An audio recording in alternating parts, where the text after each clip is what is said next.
వికారాబాద్ జిల్లా చౌడపూర్ మండల కేంద్రంలో శనివారం విలేకరుల సమావేశం ఏర్పాటు చేశారు. సుధాకర్ రెడ్డిని విమర్శిస్తే అది ఆకాశం మీద ఉమ్ము వేసినట్టేనని బీఆర్ఎస్ పార్టీ నాయకులు అన్నారు. మండల కేంద్రంలో విలేకరుల సమావేశం ఏర్పాటు చేశారు. ఈ సందర్భంగా బీఆర్ఎస్ పార్టీ నాయకులు మాట్లాడారు. సుధాకర్ రెడ్డి మల్కాపురం గ్రామంలో చేసిన అభివృద్ధి ఎవరూ చేయలేదన్నారు. కాంగ్రెస్ పార్టీ నాయకులు చిన్న పెద్ద తేడాలు లేకుండా విమర్శించడం సరికాదన్నారు. అనారోగ్యంతో బాధపడిన కోస్గి జంగయ్యకు 3 నెలల కాలపరిమితి దాటిన సీఎం రిలీఫ్ ఫండ్ చెక్ను అందజేశారని అన్నారు. 500 రూపాయలకు గ్యాస్ సిలిండర్ ఎంతమందికి ఇస్తున్నారని ప్రశ్నించారు. రైతులకు ఇస్తామన్న 500 రూపాయల బోనస్ ఎక్కడ అని వారు ప్రశ్నించారు. బీఆర్ఎస్ పార్టీ నాయకులను కించపరిస్తే ఊరుకోబోమన్నారు. ఇప్పుడు మీరు విమర్శించే సుధాకర్ రెడ్డి లేకపోతే చౌడాపురం మండలం లేకుంటుండే అంటూ అశోక్ కూడా మండల అధ్యక్షుల పదవి లేకుంటుండే అని వారు పేర్కొన్నారు. గతంలో 11 సార్లు ఇచ్చింది, నువ్వు ఇంక ఇయ్యలేవు, కానీ ప్రగల్భాలు చెప్పుకుంటున్నావు, రైతులను తప్పుదో పట్టించేటువంటి ప్రయత్నం చేస్తున్నావు. ఇంకొక మాట ఏం చెప్తున్నారు, రైతులకు రుణమాఫీ 100% కంప్లీట్ చేసినామని సీఎంతో మొదలుకుంటే కింది స్థాయిలో ఉన్న కార్యకర్త వరకు అబద్ధాలు మాట్లాడేటువంటి ప్రయత్నం చేస్తున్నారు. ఎందుకంటే మనం అంటుంటాం యథా రాజా తదా ప్రజ అన్నట్టుగా అక్కడ పైన ఉన్నటువంటి రాజు అబద్ధాల కోరు, కింద ఉన్నటువంటి కార్యకర్తలు మండల ప్రెసిడెంట్ కూడా అబద్ధాలు చేసి జనాలను మభ్యపెట్టేటువంటి ప్రయత్నం చేస్తున్నారు. ఇంకొక మాట ఏమన్నాడంటే, మేము మల్కాపూర్ గ్రామం లోపల బీటీ రోళ్లకు మా గౌరవ ఎమ్మెల్యే గారు రామ్మోహన్ రెడ్డి గారు మాత్రమే నిధులు చెప్పిన అని నిన్న సోషల్ మీడియాలో రాతలు రాయడం జరిగింది.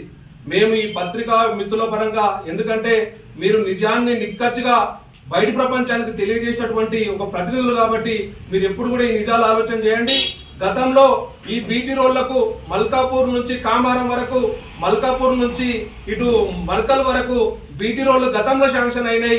మా మాజీ ఎమ్మెల్యే గౌరవ మహేష్ రెడ్డి గారు గతంలో అక్కడ స్టోన్స్ చేయడం జరిగింది.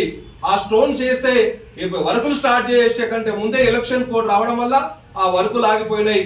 మీకు సిగ్గుండాలే, మీరు శాంక్షన్ అయినటువంటి రోళ్ల మీద గౌరవ మహేష్ రెడ్డి గారు తెచ్చినటువంటి బీటీ రోళ్లకు మీరు ఉల్టా పోయి శంకుస్థాపన చేసినారు. సిగ్గుతో తల వంచుకోవాలి, సమాజం గమనిస్తున్నది. నేను ఒకటే మాట అడుగుతున్నా, ఈ పనికిరాని పార్టీ ప్రెసిడెంట్ను ఏమని అడుగుతున్నంటే, నీవు ఏ హోదాలో పోయి మల్కాపురంలో ఉన్న బీటీ రోడ్ల దగ్గర ఇనాగ్రేషన్ చేసినావు, నీకున్నటువంటి ప్రోటోకాల్ ఏంది?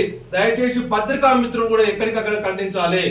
నేను ఎందుకు చెప్తున్నా ఈ మాట అంటే, కళ్యాణ లక్ష్మి చెక్కులు అన్నారు, పత్తలేదు. మాజీ ముఖ్యమంత్రి వర్యులు కేసీఆర్ సార్ చేసింది ప్రతి ఇంటికి నా పథకాలు చెందాలనే పని చేయడం జరిగింది. కానీ ఇప్పుడు కాంగ్రెస్ ప్రభుత్వం రాగానే మేము లీడర్లం అని లీడర్ల వ్యవస్థ వచ్చేస్తుంది. మరి లీడర్ల వ్యవస్థ గతంలో లేదా? గతంలో ఎంపీపీ లేరా? గతంలో జడ్పీటీసీ లేరా? గతంలో పార్టీ ప్రెసిడెంట్ లేరా? మరి 10 సంవత్సరాలు మేము ఇట్లా అధికారం పార్టీలోనే పనిచేయడం జరిగింది. మరి ఎవరినైనా ఏలెత్తి చూపించడం జరిగిందా? మరి ఆ రోజు మాకు ఎందుకు రాలేదు అలాంటి ఆలోచన? మరి మీకెందుకు వస్తుంది? మీకు పని చేసి అభివృద్ధి చేసి ప్రతి గ్రామాన్ని అభివృద్ధి చేయండి, ప్రతి మండలాన్ని అభివృద్ధి చేయండి, ప్రతి వ్యక్తికి పథకాలు అందేటట్టుగా పని చేయండి. కానీ ఒక వ్యక్తిని పట్టుకొని మరి నీ గ్రామంలో గతంలో మరి నీవేం పని చేసినావు అనేది ఒకసారి మరి ఎవరైతే విమర్శించారో ఆ వ్యక్తి ఒకసారి ఆత్మాభిప్రాయం చేయవలసిన అవసరం ఉంది. ఒకసారి రిపీట్ ఆలోచించుకోవాలి. గతంలో ఆయన ఉన్న హోదాలో ఉన్నప్పుడు నువ్వేం పని చేసినావు, ఆ పనులన్నీ గుర్తు చేసుకొని ఒక వ్యక్తిని విమర్శించు. అంత స్థాయి నీకు లేదు. దాన్ని నువ్వు గుర్తు చేసుకొని ఖచ్చితంగా 1-2 సార్లు గతంలో మహేష్ రెడ్డి సార్ ఎమ్మెల్యే ఉన్నప్పుడు రూలింగ్ ప్రభుత్వం ఉంది, కస్తూరిబా హై స్కూలు మా బీఆర్ఎస్ ప్రభుత్వం రావడం జరిగింది.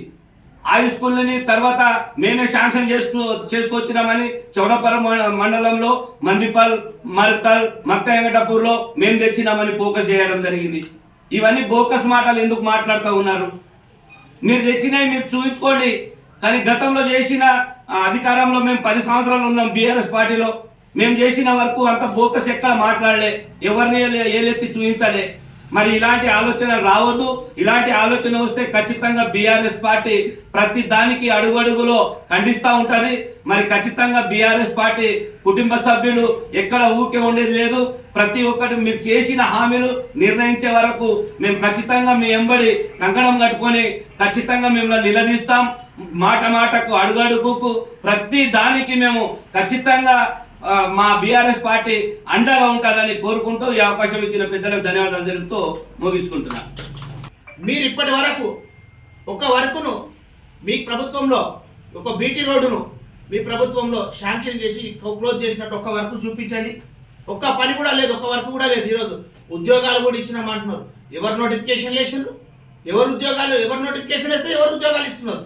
మేము టీఆర్ఎస్ పార్టీ అప్పుడు ఉన్నటువంటి ప్రభుత్వం నోటిఫికేషన్ వేసి తర్వాత వాటిని ఎలక్షన్ కోడ్ రావడం వల్ల ఆగిపోయిన తర్వాత మీరు వచ్చి వాళ్ళకి సర్టిఫికెట్లు ఇచ్చి మేము ఇచ్చిన ఉద్యోగాలు మేము ఇచ్చిన వస్తున్నారు. ఒక ఉద్యోగం చూపియండి. గతంలో ఈరోజు ఇందిరమ్మ ఇండ్లు ఉన్నాయి. టీఆర్ఎస్ పార్టీ కట్టినటువంటి డబుల్ బెడ్రూమ్లకు కలర్లు వేసి మేము ఇస్తున్నాం ఇండ్లు అటని చెప్పారు. మీరు ఒక్క ఇల్లు చూపియండి. రాష్ట్రంలో మొత్తం తెలుసుకోండి. అదేవిధంగా రుణమాఫీ అన్నారు. మందిపల్లిలోనే మా గ్రామంలోనే చెప్తాను, సుమారు 150 మందికి ఇంకా రుణమాఫీ కాలేదు. 100% రుణమాఫీ అయిందని అంటున్నారు. ఏడైంది? 500 రూపాయలు బోనస్ అన్నారు. ఏడున్నది 500 రూపాయలు బోనస్? గ్యాస్ సిలిండర్ కూడా 500 అన్నారు. ఏడున్నాయి? ఒక్కటి కూడా లేవు. ఇవన్నిటికీ కూడా మేము బేసెత్తుగా మీరు ఏవైతే హామీలు ఇచ్చారో వాటిని నెరవేర్చే వరకు ఖచ్చితంగా మేమందరం కూడా వెనుకబడి బీఆర్ఎస్ పార్టీ తరఫున ఖచ్చితంగా మేము వెనుకబడతామని చెప్పేసి తెలియజేస్తున్నాను. ఇక ముందు కూడా మాట్లాడేటప్పుడు ఆచితూచి జాగ్రత్తగా మాట్లాడండి. బేషరతుగా చెప్తాం. లేదనుకుంటే పరిణామాలు వేరే అవుతాయి. ఖచ్చితంగా చౌడపూర్లో మండల లోపల ఇంతవరకు సామరస్యంగా ఉన్నది. దాన్ని కంటిన్యూ చేస్తూ మండల అభివృద్ధికి కొత్త మండలం మనది. మనం ఎలా అభివృద్ధి చేసుకుందాము, ఎలా ఆఫీసులు తెచ్చుకుందాము. పోలీస్ స్టేషన్ లేదు. నిన్న కాక మొన్న దుద్యాల మన తర్వాత దానికి పోలీస్ స్టేషన్ వచ్చింది. మనకు పోలీస్ స్టేషన్ రాలేదు చౌడాపూర్కి ఇప్పటి వరకు కూడా. అదేవిధంగా కొత్త మండలం అయిన తర్వాత ఆఫీసులు అన్నీ వస్తున్నాయి. మనం కూడా అందరం కలిసి మేము అభివృద్ధికి మండల అభివృద్ధికి మా పార్టీ కూడా ఖచ్చితంగా కట్టుబడి ఉంటుంది. మా సహాయ సహకారాలు ఖచ్చితంగా మేము అందిస్తామని తెలియజేసుకుంటూ నాకు ఈ అవకాశం ఇచ్చినటువంటి పత్రికా మిత్రులకు బీఆర్ఎస్ కుటుంబ సభ్యులందరికీ కూడా ధన్యవాదాలు తెలియజేసుకుంటున్నాను.